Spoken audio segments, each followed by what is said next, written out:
10-week, 400-hour program in Knoxville, Tennessee about 2 years ago. And I have a lot of different certifications as well.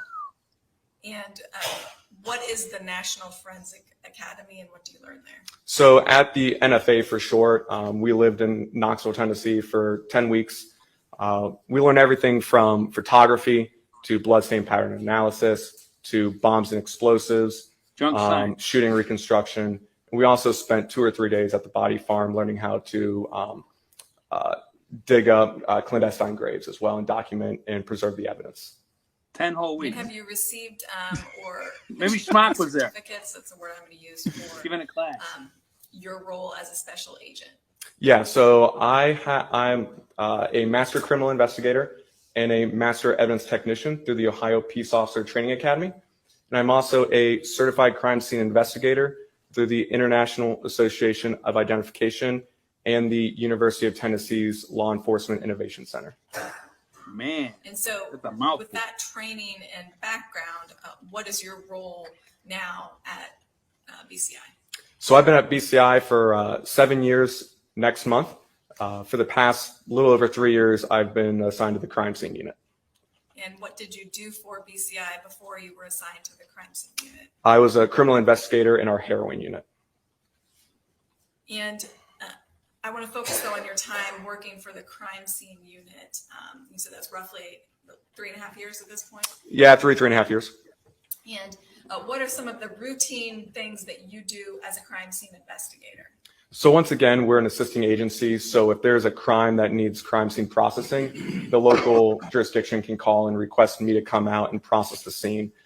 I do deal with officer involved shootings, homicides, question deaths, sexual assaults, and I will go out and process the scene, collect evidence, preserve it. So one, the detectives can go out and follow up leads and interview people, but I also have a lot of experience in processing these scenes. So I know some things to look for, and I have all the equipment I need to process the scenes.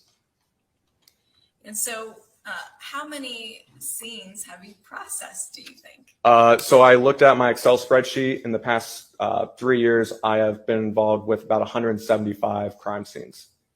And have any of those crime scenes been that doesn't sound like a lot, to be honest. I mean, yeah, roughly about 50% of my caseload. Right about 80 to 85 cases have been homicides, and those aren't just a single homicide. They can also include doubles, triples, and my one quadruple that I've had.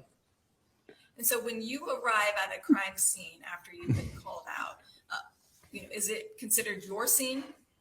So I am responsible for like the integrity of the scene. So as you see on TV shows, the crime scene tape, I try and limit who all goes in there because I don't want any evidence to get destroyed before I can collect it.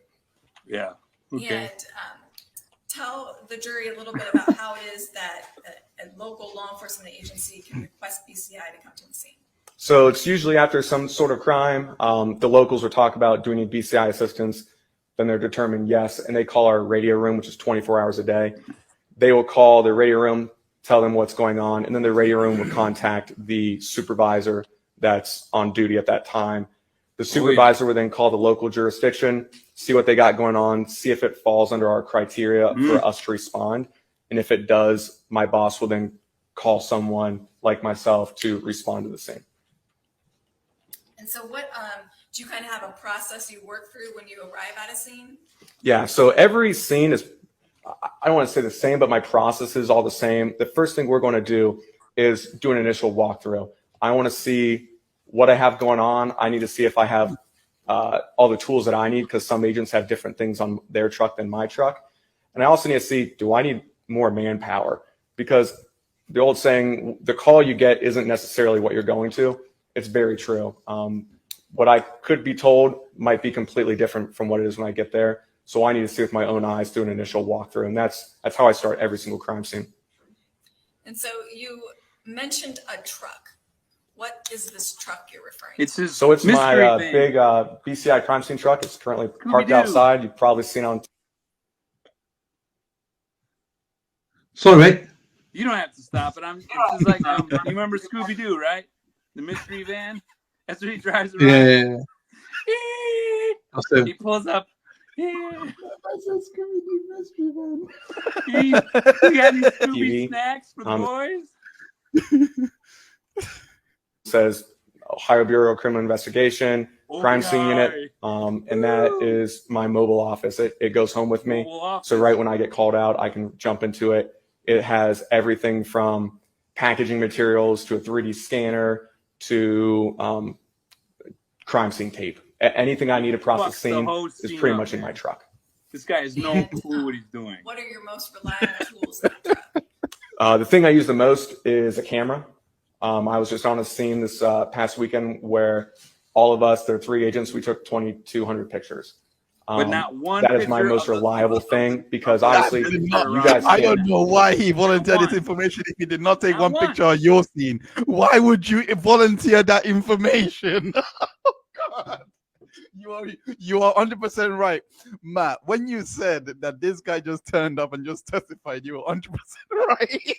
How do you? He's literally telling you how good he is, and then how fucking he didn't take any pictures of the rope that was around Emily's neck, and that's what the whole case was. Was this a murder or was it a suicide? And you don't take a picture of her fucking how it was around her neck. This guy is a moron. All that shit he just got done saying. That's the smoke that they throw in front of the jury so that the jury thinks this guy knows what he's talking about. He does not. He's a child. He has no clue what he's doing. He shows up in his van, in his little mobile van, and breaks out all his lighting equipment. This guy doesn't have I'm telling you, he doesn't have a fucking clue what he's doing. And this is what you paying your tax money's paying for. And it was like, when you think, when they found Emily, the Westerville Police Department where they were just picking up the phone, calling as many people as they could to get involved, because that's what it's about. It's churning an account. Get as many whatever, all these different types of agencies going, because that's what government is. This is what it is, and these are the people that show up. Guys like this that don't even take pictures. How many pictures did you take? Well, you're taking pictures of your dick. What the fuck are you taking pictures of? What were you taking pictures of? You would think that the literature would have something to do with it. Asinine. It's a scam. It's just a fucking scam, man. They fucking